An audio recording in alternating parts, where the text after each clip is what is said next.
called the cops on a backyard barbecue, not because the music was too loud, or because someone got out of hand. She called 911 over smoke and burgers.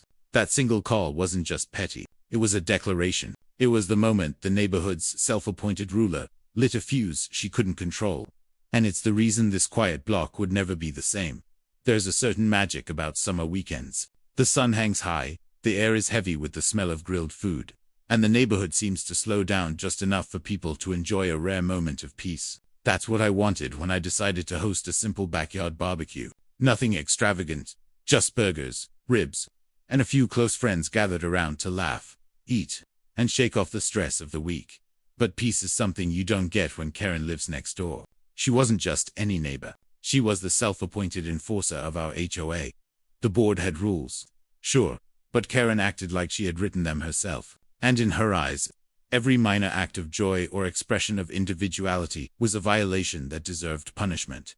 For weeks leading up to that barbecue, Karen had been on my case. She didn't like my lawn chairs because they clashed with the community aesthetic. She didn't like my garden lights because they attracted bugs.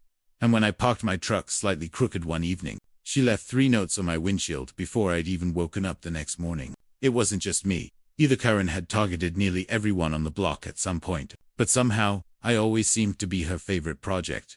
That weekend, I thought maybe she'd leave me alone. After all, it was just a barbecue.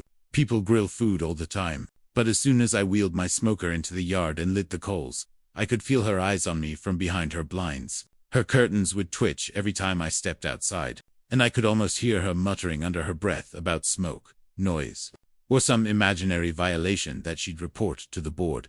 Still, I ignored her. The smell of slow-cooked ribs filled the air, and soon enough, my friends arrived with coolers and laughter. Music drifted from a small speaker, kids ran around tossing a football, and for a brief moment, everything felt perfect. But Karen doesn't like perfect. She thrives on chaos she creates. Within 30 minutes of the grill heating up, I noticed her storming across her yard, phone in hand. She didn't stop to say anything. She didn't bother with the usual passive-aggressive comments she loved so much. Instead, she marched right to the curb, dialed a number, and began waving her arms dramatically, as if the smoke rising from my grill was a 5-alarm fire. We tried to ignore her at first. Nobody wanted to let her ruin the day. But then the police car rolled up. 2 officers stepped out, looking more amused than alarmed, and asked me a few questions about whether I had a permit, whether I was causing a disturbance, and if I planned to keep the fire under control. It was embarrassing, standing there with my friends watching, knowing full well that Karen had called them just to make a scene. The officers left without taking action, clearly realizing it was nothing more than a neighbor dispute. But the damage was done. Karen had gotten what she wanted: attention, disruption, and a sour taste left in the mouths of everyone who had come to enjoy the day. As the squad car pulled away, Karen smirked from her yard, clearly satisfied that she had made her point. But what she didn't realize was that she had pushed too far this time. She had embarrassed me, disrupted my friends, and turned what was supposed to be a day of relaxation into a neighborhood spectacle. And when Karen crosses a line, I don't just take it. I find a way to turn the tables. What she didn't know was that the fire she tried to put out that day wasn't just the one on my grill. She had sparked something much bigger. Something that was going to turn her smug little victory into the biggest humiliation of her life. Because if Karen wanted to escalate, then I was going to escalate too. Only this time, I wasn't calling the police. I was going to invite someone else, the very people she thought would come to shut me down. The fire department. And that was when the real story began. The embarrassment of that afternoon lingered long after the police had left. My friends tried to brush it off, laughing about how ridiculous Karen looked, flailing her arms like she was directing traffic. But I could feel the shift in the mood. The easy laughter had dulled. The kids were quieter, and the barbecue no longer felt like the carefree gathering I had promised. That was Karen's specialty: finding joy and strangling it before it could breathe. As the night wound down and people packed up their coolers, I stood by the grill and watched the smoke curl into the sky. What should have been nothing more than a cookout had become yet another chapter in Karen's long campaign to control every inch of our neighborhood. I realized then that if I didn't make a stand, she'd never stop. She'd keep pushing, keep calling, keep manufacturing chaos until every one of us lived in fear of her next move. That's when the idea came to me, not out of anger, but out of clarity. Karen thought she'd won by calling the police. She thought she'd painted me as reckless, irresponsible, a nuisance to the community. But I knew better, and I knew just how to prove it. If Karen wanted to call in the authorities every time I lit a grill, then I would beat her at her own game. I decided the next barbecue wouldn't just be a backyard gathering. It would be a statement, and the guests of honor, none other than the local fire department. The plan started simply enough. I knew one of the firefighters, an old friend from high school, who still lived in town. I gave him a call, explained what had happened, and asked if they'd be interested in stopping by the next time I hosted a cookout. He laughed, not only because the story was absurd, but because firefighters deal with real emergencies every day. The idea of being summoned for something as harmless as burgers and ribs struck him as comical. He told me he couldn't promise an official appearance, but off-duty visits, that was another story. Over the next week, I laid the groundwork. I sent out invitations to neighbors, making sure to include the very people Karen had alienated with her endless complaints. People who had been fined for leaving out their trash cans too long. People who had been harassed for planting the wrong flowers. People who had been threatened for parking in the wrong spot. It turned out there were plenty of them. Word spread quickly. This wasn't just about food anymore, it was about defiance. It was about reclaiming the sense of community Karen had poisoned. By the time the weekend rolled around, nearly the whole block had promised to show up, and my firefighter friend, he confirmed he'd bring a couple of his coworkers along for some food and relaxation. The anticipation built all week. Every time Karen peeked out her window, I knew she could sense something brewing. She saw the extra chairs I borrowed from friends, the cooler stockpiles, the decorations being strung up. She probably convinced herself I was just being reckless again, setting up another hazardous event that she'd proudly shut down. It wouldn't be so simple. When Saturday finally arrived, the smell of grilled meat filled the air once again. The laughter returned, louder than before. Neighbors streamed into my backyard carrying side dishes and drinks, their faces lit with a rare excitement. And right on schedule, the fire truck rolled down the street, not with sirens blaring, but with off-duty firefighters hopping out, smiling, and carrying folding chairs.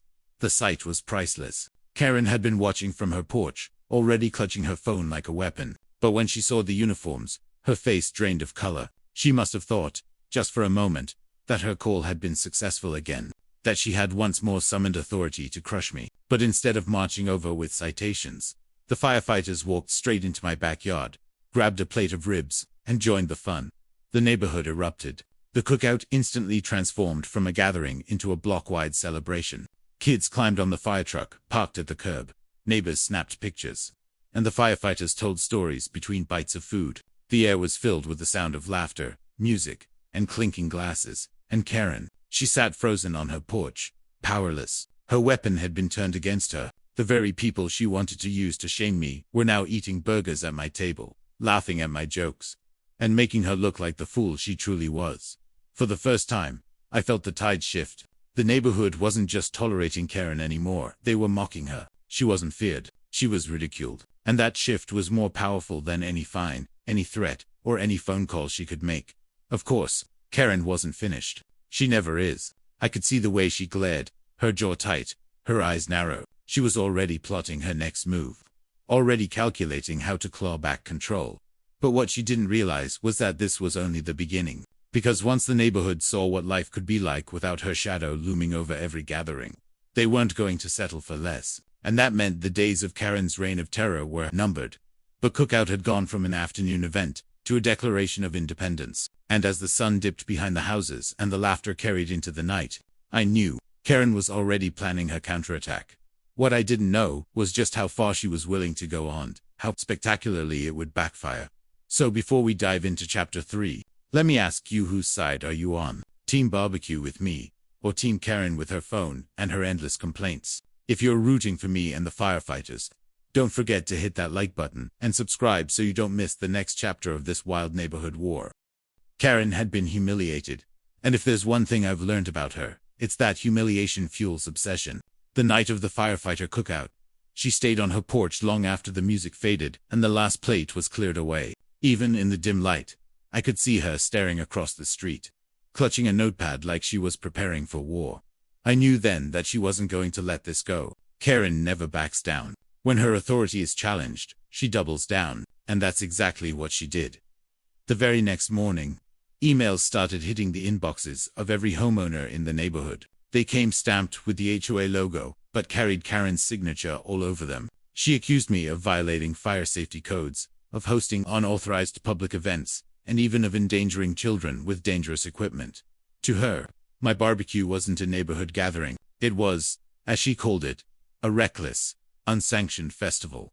But the emails didn't stop there. Karen went further, proposing a new motion for the HOA board to ban all outdoor cooking equipment unless specifically approved by the association. That meant no grills, no smokers, no fire pits, nothing that could bring neighbors together. Her goal was obvious. She wasn't just coming after me. She wanted to suffocate the entire block's ability to gather without her approval. At first, some neighbors panicked. They didn't want the hassle of board meetings or fines. Karen thrived on that fear. But then something unexpected happened. The people who had been at the cookout, those who had seen the firefighters laughing and eating, began pushing back. They reminded everyone how harmless it had been, how safe it was, and how ridiculous Karen's claims sounded when spoken out loud.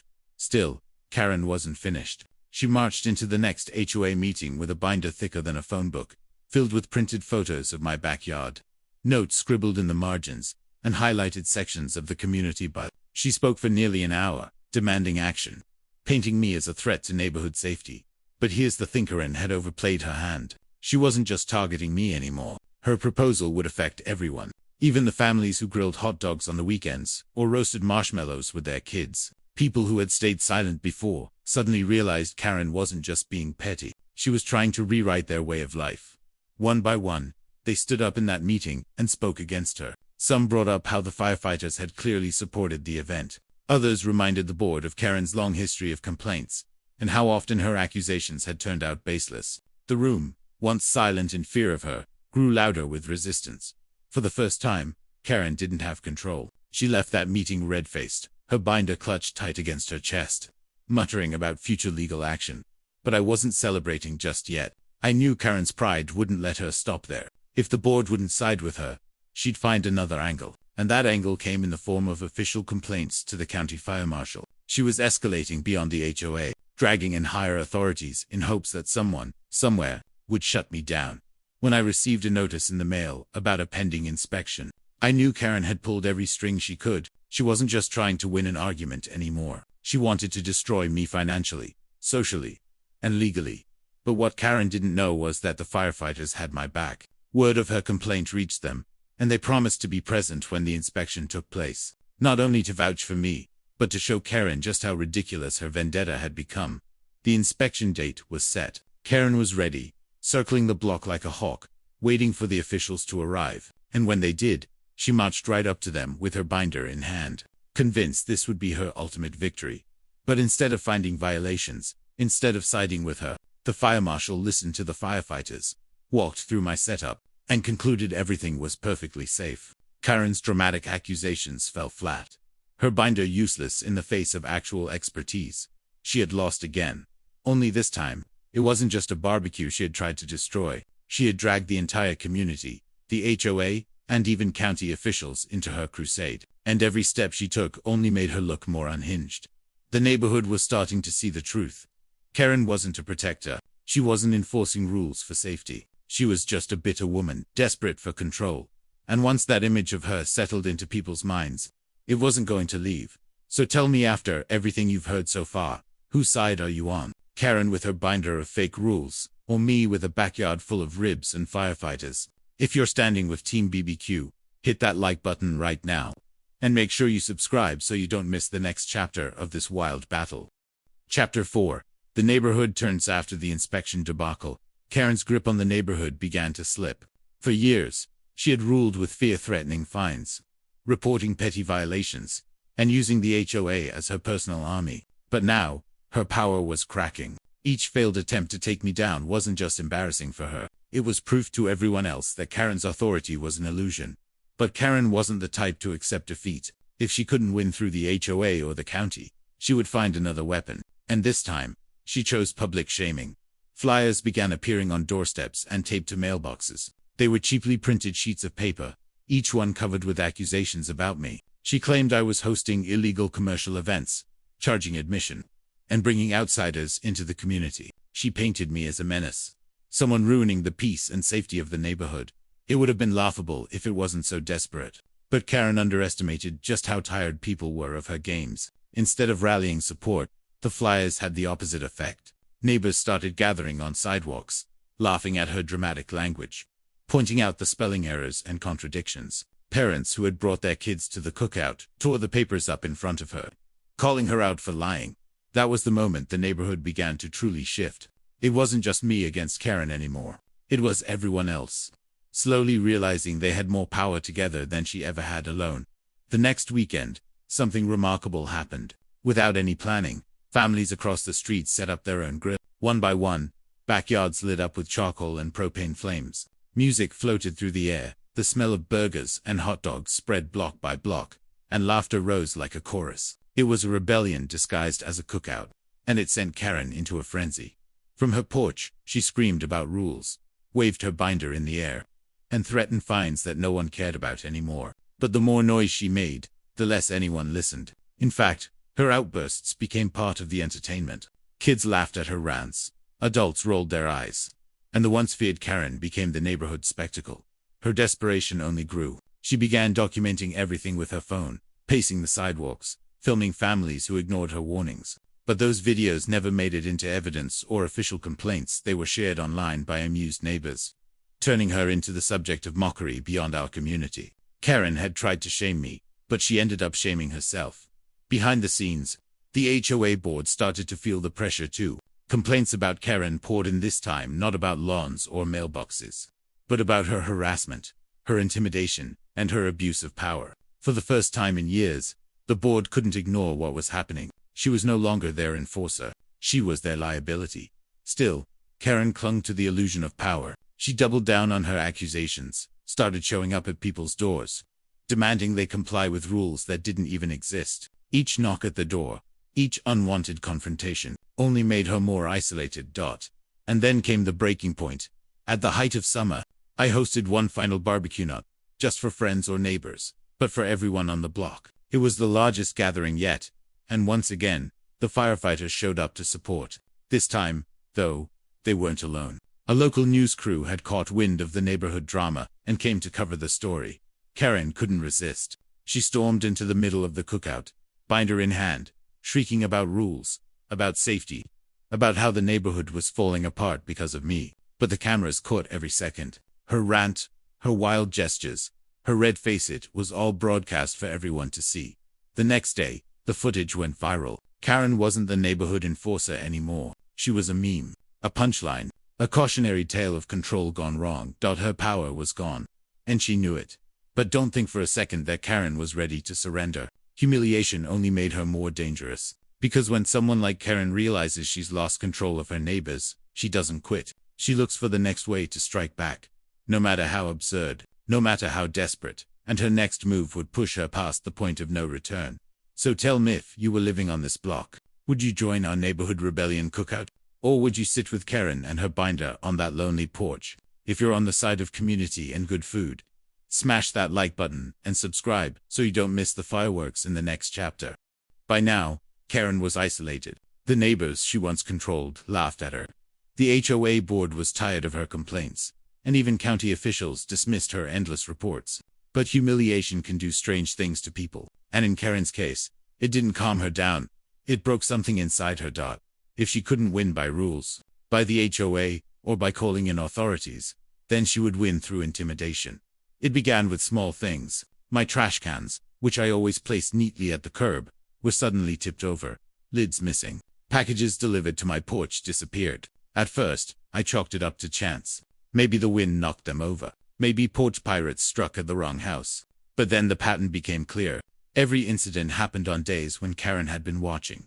Neighbors started reporting the same. Garden decorations vanished. Mail was tampered with, and car mirrors were mysteriously broken. The quiet suspicion that had always surrounded Karen was hardening into certainty. People whispered about catching her late at night, wandering with her phone flashlight, jotting notes, and taking pictures of houses. Still, nobody confronted her directly. That was the thing about Karen. People didn't want to risk the screaming, the threats, the binder full of evidence she always carried. But I wasn't about to let her win through fear. So I set up cameras, not just one or two, but a full system covering my yard, my porch, even the side of my house. I wanted evidence, and I didn't have to wait long. One evening, just after midnight, The cameras caught her, Karen, creeping across my driveway with a pair of scissors in her hand, crouching down to slice through the extension cord powering my string lights. She looked over her shoulder, scanned the street, and then disappeared into the night. I had a clear as day. The next morning, I didn't confront her. Instead, I shared the footage with the neighborhood group chat, the same one she used to spam with her complaints. Within minutes, the video spread like wildfire. Neighbors who had suffered in silence for years finally had proof of what she was doing. She wasn't a protector. She wasn't enforcing order. She was a vandal, a bully, a saboteur. And then the firefighters saw it too. They reached out, telling me this had gone beyond pettiness. This was criminal behavior. They urged me to file a report. And this time, I didn't hesitate. The police showed up not at my house, but at Karen's for once. The flashing lights were in front of her door, not mine. The neighborhood gathered on sidewalks, watching as she argued with the officers, waving her binder, screaming about conspiracies. But the evidence was undeniable. They left with her in the backseat of the car, her shouts echoing down the street. The silence that followed was unlike anything we'd felt before. It was the silence of relief. The silence of a neighborhood finally free. People smiled at each other as if a storm had passed. Kids played without being yelled at. Families sat on porches without fear of a complaint landing in their mailbox. For the first time in years, the block belonged to the neighbors, not to Karen. But as much as we wanted to believe it was over, there was one more chapter to play out. Karen wasn't gone for good. Her arrest was just a warning, a pause in her campaign of control. She was coming back, and we all knew it. The question was what would happen when she did, because some people learn from humiliation, others only burn hotter from it. So before we move to the final chapter, let me ask you, what do you think should happen next? Should Karen finally be forced out of the neighborhood? Or should she face the same community she tormented for years? Drop your thoughts in the comments. And if you want to see how this ends, don't forget to hit like and subscribe, so you don't miss the explosive finale. Karen's arrest shook the neighborhood, but it didn't end her story. After a night in custody and a hefty fine, she returned to her house like nothing had happened. Her binder of evidence was back under her arm, her nose turned up at anyone who dared make eye contact. To Karen, this wasn't a defeat, it was a pause. She was determined to reclaim her throne as the self-appointed ruler of the block. But something had changed. And it wasn't Karen, it was us. The neighborhood had seen her exposed. They had seen the footage of her sneaking, vandalizing, and lying. They had seen her taken away in a squad car. And for the first time, they weren't afraid of her anymore. Fear had been her weapon. But that weapon had been stripped away. So when she tried to start up again demanding fences be lowered, lawns trimmed, and cars parked at precise angles, the neighbors didn't scatter. They didn't whisper. They didn't apologize. They simply ignored her. And in a world where attention was her fuel, silence was devastating. Karen tried escalating. She called for emergency HOA meetings, but nobody came. She sent out angry letters, but the board dismissed them without discussion. She dialed the police over the smallest things, trash bins, a few inches out of place, sprinklers running too long, but each time, the officers came with tired faces and told her to stop wasting their time. The power she had wielded for years was gone, and everyone knew it. Then came the cookout. Not just any cookout, the biggest one our street had ever seen. It started with a few families planning to grill together, but word spread quickly. Soon, nearly every house on the block was involved. Smokers were wheeled out, tables filled driveways, and music filled the air. It wasn't just a party, it was a statement. And at the center of it all was the fire department. The same firefighters Karen had once weaponized against us showed up in uniform, off-duty, bringing racks of ribs and trays of cornbread. They laughed with the kids, tossed footballs on the lawn, and reminded everyone that community wasn't about rules, it was about people. Karen sat at her window, watching. Everyone could feel her glare from behind the blinds, but no one cared anymore. The neighborhood had made its choice. And then, in the middle of it all, someone raised a toast. Not to me, not to the firefighters, but to the block itself, to surviving years of petty tyranny and finally breaking free. Glasses clinked, laughter roared, and the message was clear. This was our neighborhood now. Karen tried one last move. She stormed out onto her lawn, shouting about fines, bylaws, and rules. But instead of cowering, the crowd simply turned their backs to her. Conversations continued. Kids played. Music played louder. Her voice, once the loudest thing on the block, was drowned out by the sound of unity. That was the real defeat. Not the arrest, not the exposure, but the realization that she no longer mattered. She had lost the only thing she ever cared about: control. From that day on, Karen faded into the background. She still muttered, still filed complaints, but nobody listened. The HOA moved forward without her. The police stopped answering her calls, and the block flourished like never before. And I realized something powerful. Sometimes, revenge isn't about shouting louder or fighting harder. Sometimes, the sweetest revenge is showing someone they no longer have any power over you. That's the lesson here. Bullies only thrive when people are too afraid to stand together. The moment a community unites, the grip of control snaps and freedom comes rushing in. So if you enjoyed this story of neighbors, firefighters, and one unforgettable BBQ, make sure to hit that like button for Mike, for the firefighters, and for every neighbor who stood up against Karen's nonsense. And don't forget to subscribe, because trust me, there are plenty more HOA and Karen stories coming your way. End of story. Karen called the cops on my BBQ, so I invited the fire department, and that's how the whole block finally got free.